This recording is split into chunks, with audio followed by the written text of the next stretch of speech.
প্রায় 1 বছর পর বর্ডার গাভাস্কার ট্রফি পুনরুদ্ধার করবে অস্ট্রেলিয়া, নাকি সিরিজ ড্র করে দেশের বিমান ধরবেন রোহিতরা? এমনই এক সমীকরণ সামনে নিয়ে শুক্রবার ভোরে শুরু হচ্ছে সিডনি টেস্ট।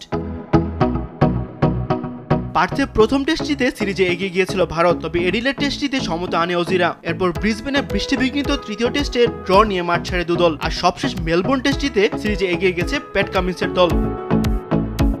শেষ টেস্ট ঘিরে দুদলের সামনে আছে একাধিক গুরুত্বপূর্ণ সমীকরণ।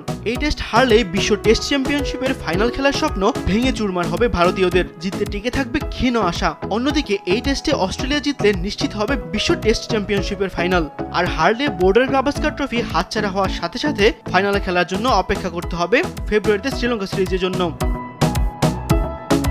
সিডনি টেস্টে একটিমাত্র পরিবর্তন নিয়ে মাঠে নামবে অস্ট্রেলিয়া। পুরো সিরিজে ব্যাট হাতে বাজে পারফর্ম করা মিচেল মার্শ বাদ পড়ছেন, তার জায়গায় প্রথমবারের মতো বি ওয়েবস্টারকে দলে নিয়েছে অস্ট্রেলিয়া। বরাবরের মতো বেশ শক্তিশালী দল নিয়ে মাঠে নামছে অজিরা।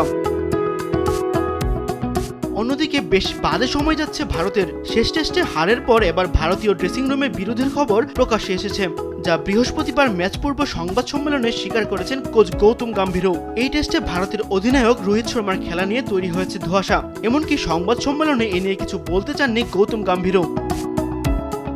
মেলবোর্ন টেস্টে তরুণ ব্যাটার সেম কনস্টাসকে নামিয়ে ভারত শিবিরকে চমকে দিয়েছিল অস্ট্রেলিয়া। এবার সিডনি টেস্টে দুদল কোন চমক নিয়ে হাজির হয় সেটাই এখন দেখার বিষয়।